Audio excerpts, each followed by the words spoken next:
Hey, Garland Nixon here. It is Tuesday night, and oh my gosh, I don't even know what that is. I think it's Monday night. It's about a little after 9 p.m., and I want to chat a little bit about a couple of things. Defund the police, Medicare for all, man, soundbite politics. What's it all mean? Let's talk about that a little bit. Um, Sound bites are very important when you're talking about politics, but what do they mean? And let's talk a little bit about those two things, right? I remember, I was a person who I was working on Capitol Hill 2009, not formally, but I was doing some stuff on Capitol Hill 2009 when they were working on Obamacare. And back then there was a discussion of, and you probably remember this sound, single payer, right? Single payer. And there was a discussion about, single payer and the people. There was the single payer movement, right? It never really got any traction. It never really got much traction. It was single payer. What in the heck does that even mean? Most people didn't even know what it meant. And but there were people saying Medicare for all, and eventually Medicare for all kind of caught on, right? And if you think about it, I mean, just from the perspective of politics, right? Politics are about communication. That's what it's about, right? So Medicare for all, that's an easy one. What is it? It's Medicare. Who gets it?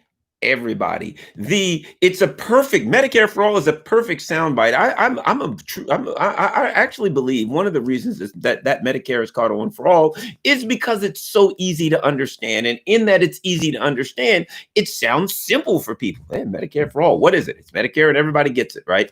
Very easy soundbite, easy to work on.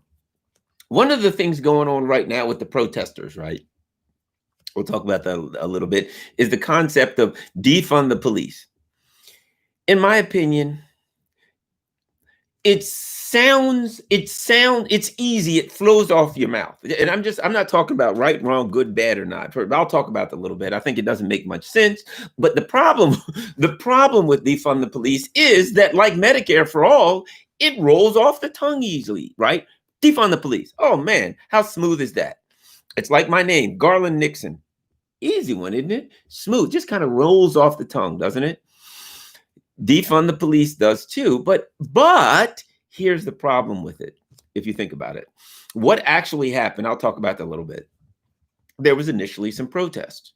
And what were the protests about? It was easy. You could turn on the TV and you saw a video, and the video was very clear. There was like somebody getting bopped in the head by a policeman that shouldn't be bopped in the head by a policeman. You saw like many videos that were over the top. Some woman, I'll never forget a woman sitting on the curb. Some cop comes by like a linebacker for the Steelers. He just blows her up. Boom, she goes flying in the air. Anybody just looking at that says, something about that don't look right. We saw things and we just said, well, that doesn't. It was obvious to anyone it didn't look right. It was hard to argue that these things were reasonable things to do. So there you had it. You could look on the video and anybody could say, well, those things aren't right. There should be legislation. There should be something that cops shouldn't be able to just beat somebody up or beat up a member of the press. That was easy to argue. It didn't take a soundbite. It didn't anything. But then somebody in their ultimate wisdom started chanting whatever, and somebody came up with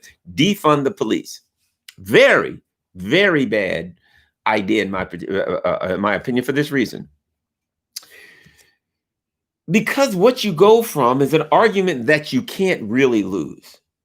If people see videos of, like, I saw one where these and you probably saw it too, up in Buffalo. So some old guy's walking up to the cops, and the cops just like mow this guy down. Bow, bops his head, off he goes. I mean, you can hear his head crack. There's going to be people who would, no matter what the cops do, they'll support them. That group of people are going to say, oh, sure, that's fine. The cops beat someone. They're always going to get that.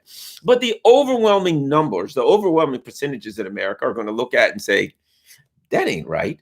Something ought to be done about that, right? Okay. And at that point, you can say, well, there should be legislation that this happens. You can discuss what should happen. You can discuss that things should happen. Something should happen. Cops shouldn't just be able to eat. And you're talking to a guy who's a retired cop. I retired as a major. I should know. I ran a police academy. That ain't what I trained people to do. Okay. So let's move forward to defund the police. It's, as a sound bite, it sounds good. If you're in a crowd chanting, defund the police, rolls right off your tongue. Here's the problem. Medicare for all. When you hear it, you know exactly what it means. You can say, I want Medicare. I don't want Medicare. I think everybody should have it. I don't think everybody should have it. But you know what the hell it means, right? What does defund the police mean? Think about it. On its face, the literal meaning of it doesn't make sense. The literal meaning of defund the police means do away with the police. You went from an argument that you couldn't lose, which is, hey, here's video, the cops are abusing somebody. Couldn't lose that argument, to an argument that you couldn't win. Okay, let's totally defund the police and we won't have any police. That doesn't make any sense. So now that has to be nuanced. Well, what does it really mean? Well, it means reimagine the police in a way. Wait a minute.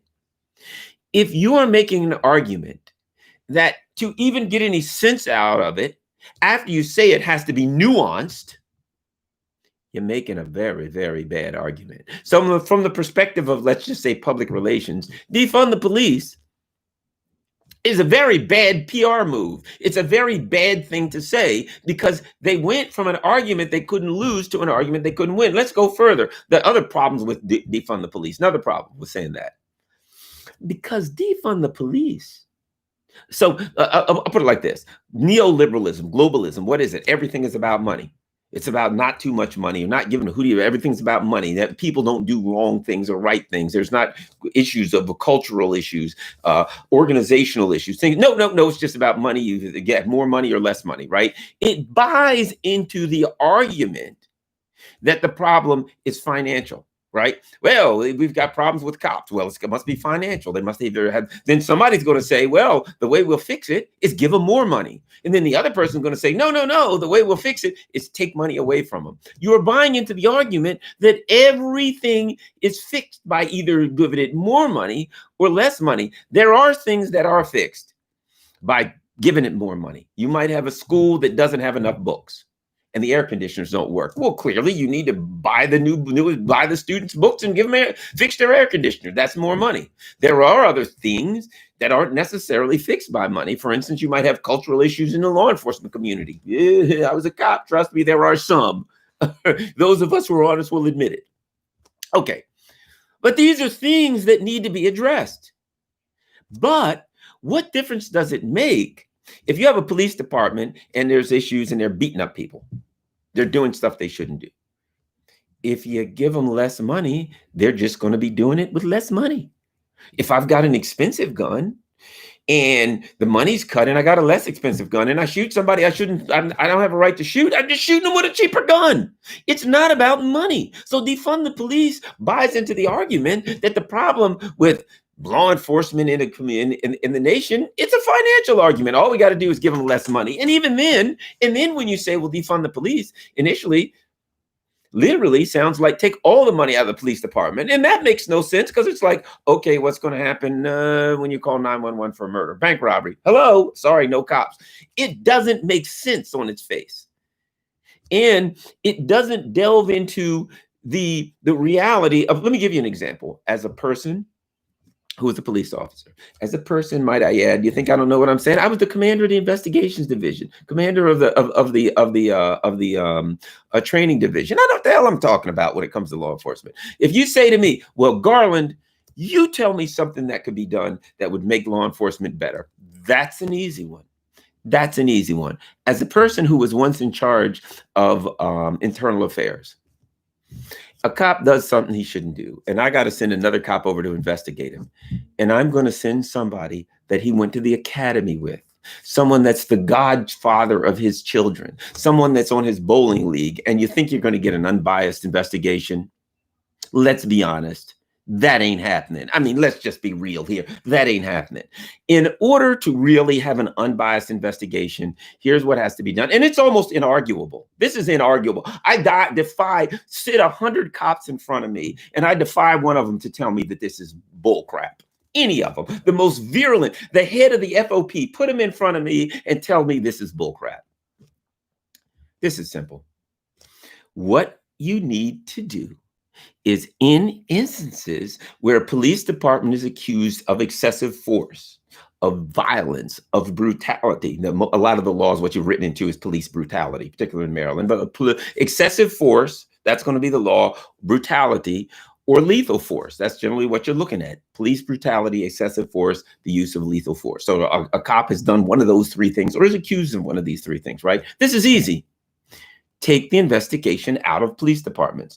Don't allow police departments to investigate themselves. Number one, that's fair. I don't care how pro-police you are. It's not like you're going to doing something terrible to the cops to say, look, in whether it's a city or a state, let's say in a state, you got the attorney general's office. In a state, you have the city, you might have this local state's attorney's office, right? Or attorney general's office. Here's what we're going to do. We're going to take a little investigative division. And this investigative division, their job in the AG's office or state's attorney's office is when cops are accused of excessive force, brutality, or they use lethal force, this particular entity comes in and they do the investigation. Cops are not allowed, police department is not allowed to investigate itself. There's nothing onerous or unfair about cops, and these investigators can't be retired cops. So what you do is you simply say, look, we're going to have an investigative unit that comes in and does an unbiased investigation, and their findings goes to the AG and they blah, blah, blah, or whatever, however you decide to do it, or however you particularly, and that's fair enough. As an ex-cop, that's fair enough. If I'm accused of brutality and you have an unbiased investigative body outside of my police department, and I'm like, I didn't do anything. Look, there are people who every time they get arrested, they accuse the cop of brutality because they know the system. So there's a lot of cops that know you're going to get accused of brutality or excessive force every time, but you didn't do anything. But now you got cameras, you got all kinds. You're like, okay, go ahead, it's going to happen. And some of the departments, you get accused of brutality, you automatically go on like administrative leave. And some cops are like, yeah, get a week off for going fishing, not so bad, But at any rate, all jokes aside, but you're like, okay, but if you did it, it's not fair for the citizenry to say, okay, the police department is accused of something and they're investigating themselves. In the same way, come on, let's face it. Let me give you a perfect example. John Brennan.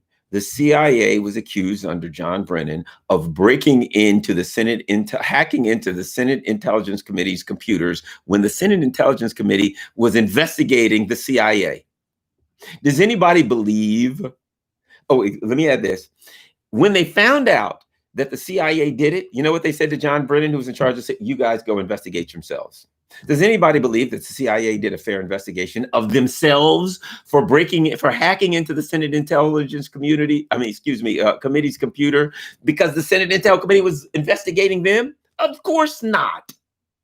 And what did they find? Well, we didn't do anything wrong. Imagine that. I rob a bank and you tell me to investigate me. What do you think, Garland? I didn't rob the bank. I did nothing wrong. Of course. So it would be unreasonable to think that a police department would be unbiased investigating themselves. So that's something that would make sense. It's not hard to do. It's not terribly expensive or onerous. It's not unfair to police departments. It's not something outrageous. Just simply say we're going to have a body outside of police departments to investigate police departments in accusations of excessive force, brutality, use of lethal force. Done. However, instead, these schmucks decided to go around chanting, defund the police, which doesn't mean anything. It can't possibly mean, and nobody's going to argue, well, let's just defund the police and have no cops. And now, so what happens is this. So now the argument is, well, the money should go elsewhere. Look. Part of neoliberalism, globalism, whatever you call it, is austerity. It's taking the money from the people and giving it to the corporations. That's what's been going on anyway. They've been taking every stinking dime they can from the people and giving it to the corporations. So everything gets defunded. Well, except the police departments oftentimes, but our schools are defunded. Science, our departments are defunded. Everything gets defunded. The roads get defunded. All the money goes to the military, goes to the banks, and all of the rest of us out here are kind of on our own. So to defund the police, they'd probably be happy to take more money from a state or a city and give it to corporations. It really doesn't mean anything. And when you talk to people about it, they start mumbling, defund the police. And you say, okay, what does that mean? Well, okay. For starters, we could take some of the money for the police, and then we could give it to the local communities and build this and this. But that ain't defunding, is it? That's moving some of the funding. And what difference does it make if you decrease the funding in the police, but you change nothing As I said, you could defund them, not defund them. You could give them more money, you could give them less money. But if you do what I just said, which is take the investigative authority out of a police department when a particular police department is accused of something, don't let them investigate themselves. That ain't got nothing to do with funding.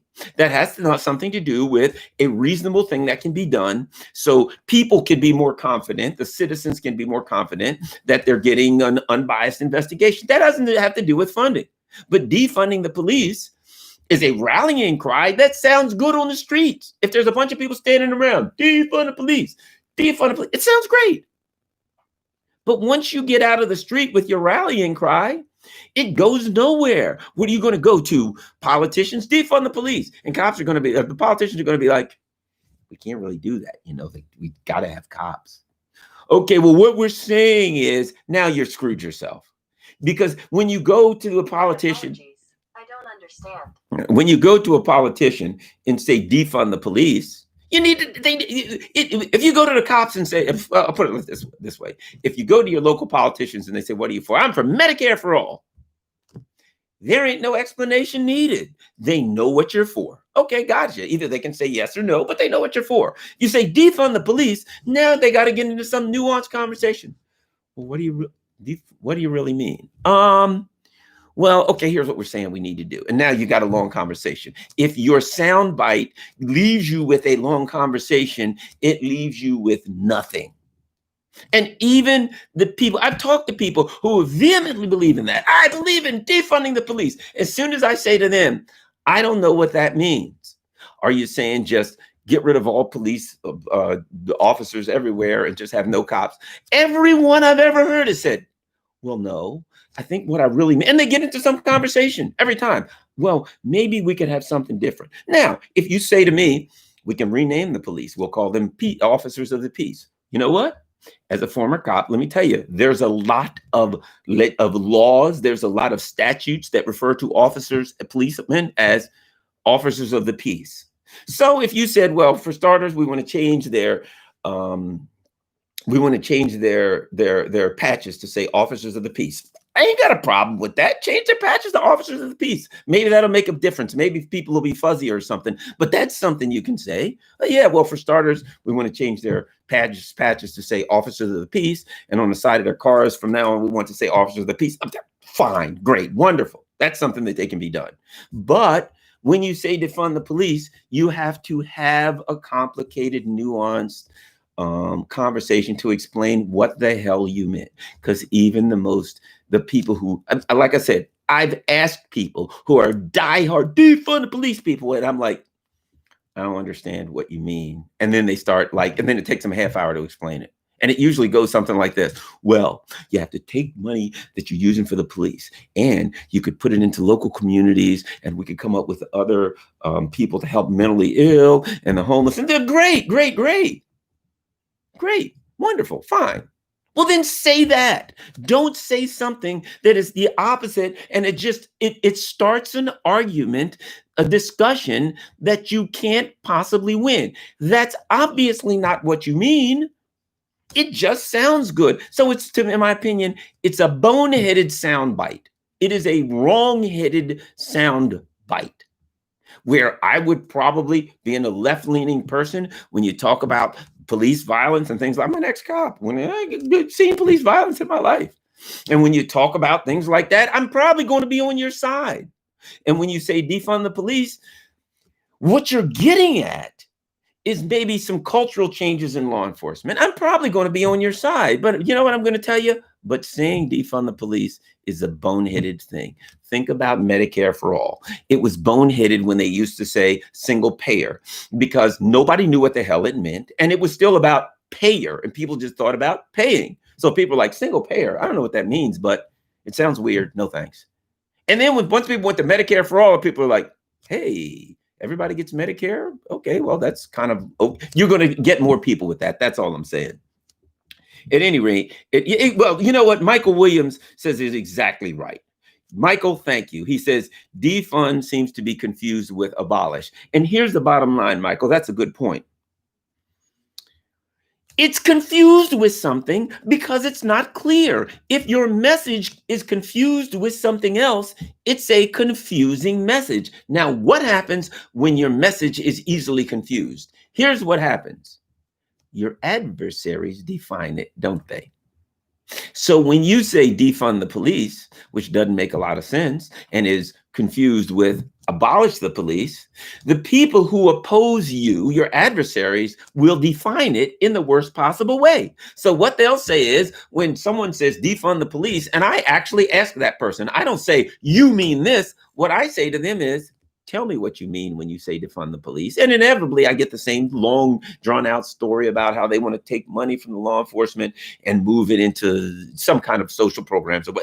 That's what it means. It never, I have yet to ask somebody and they just say, do away with all police and we'll have no police in our country whatsoever. I have yet to hear that. However, your adversaries will take it literally. You're right, Michael. So when someone says defund the police, the people who like completely oppose whatever you're doing will take it literally and bang you right over the head with it and say, see, that guy's saying they want no police whatsoever. Well, that's really not what you're saying, but because you don't have enough sense, that's not the right word, because you're politically naive enough to go along with something that simply sounds good. It's the difference between policies that sound good and good sound policies. It's the difference between a rallying cry that sounds good and a good sound rallying cry. It's the difference between a sound bite that sounds good and a good sound bite. Well, I think I'm getting a little carried away on that last one. Never mind. Forget that. Maybe I took that a little too far. But you get my point. If you have to stop and think about what you mean, let me give you another example. Well, the whole term Black Lives Matter. I'll talk about that. I'm going to do another video, but let me talk about that. The Black Lives Matter issue. Let me give you a thought on that. Okay, so a few years ago, 3 people come up with this, apparently, but I've heard different numbers, with a hashtag Black Lives Matter. So what is it? Black Lives Matter was a hashtag, nothing more, right? And so it's just a hashtag, so people run around saying Black Lives Matter, Black Lives Matter, Black Lives Matter, right? So then some people got the idea, we'll start a chapter of Black Lives Matter here. Well, since it was nothing but a hashtag, anybody could at any time do that. Okay, so people like said, hey, let's get a bunch of people together and we'll be the Pittsburgh chapter of Black Lives Matter. Well, since it's just really a hashtag, anybody could. Right now, all the people on this chat, everybody on this chat could say, hey, guess what? We are the YouTube, we're the YouTube chapter of Black Lives Matter. I'm in Glen Burnie, Maryland. Hey, I'm the Glen Burnie chapter of Black Lives Matter. Why? Because it's not really, it was just # Black Lives Matter, right? Wasn't a real organization. And even now, what's happened?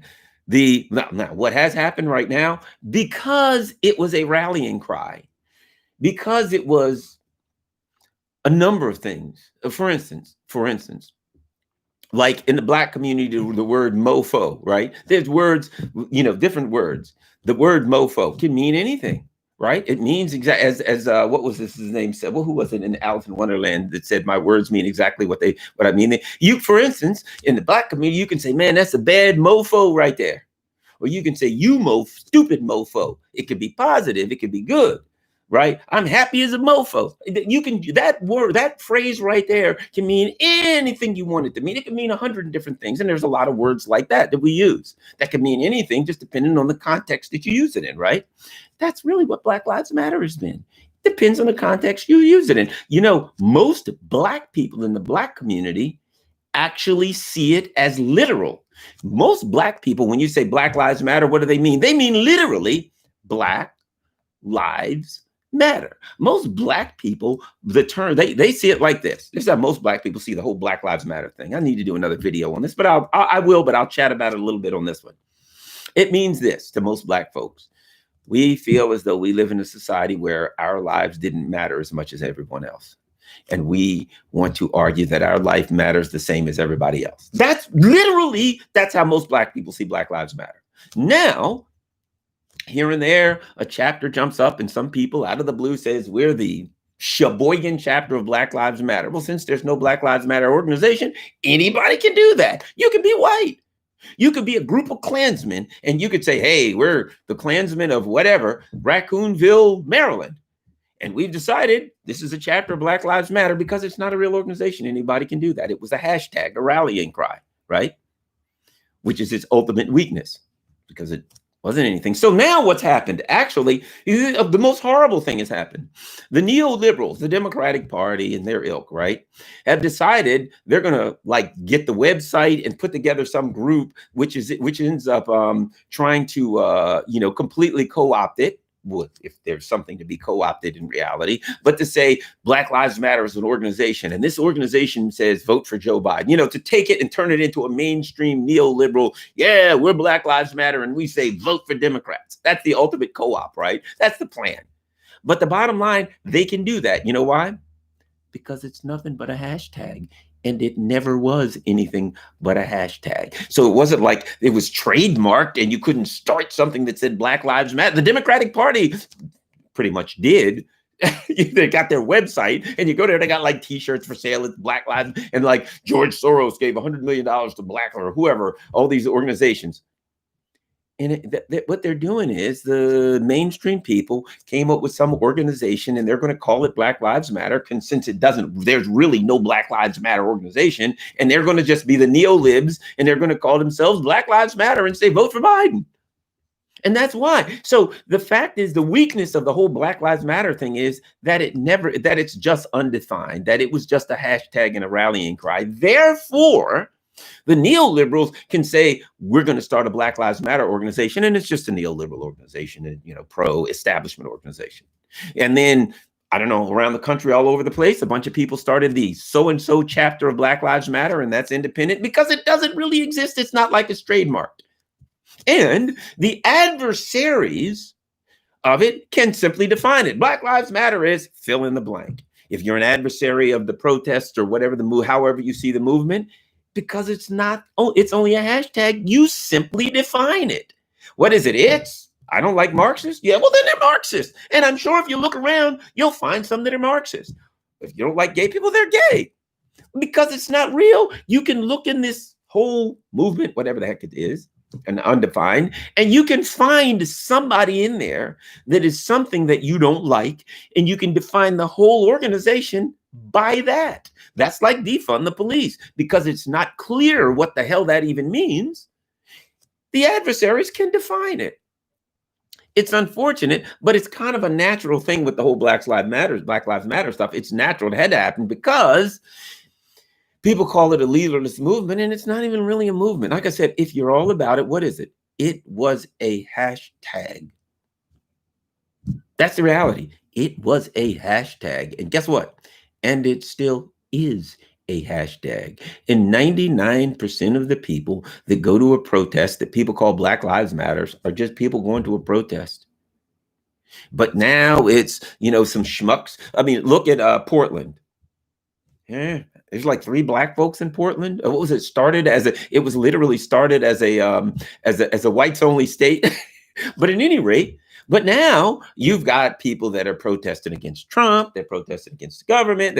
And the adversaries will call them Black Lives Matter protests. And there ain't no black people there. And they weren't even protesting against anything to do with black people. I don't know what the hell they were protesting against, the government or something, or Trump or whatever. That's whatever. And of course, the government comes down and starts cracking heads. But let me add this. Yes, the government came and cracked heads. And I oppose that 100% as a civil libertarian, absolutely against the federal government.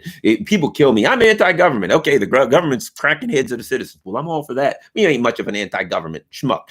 I am truly wary of, I'm not anti-government, but I'm wary of government overreach. How's that?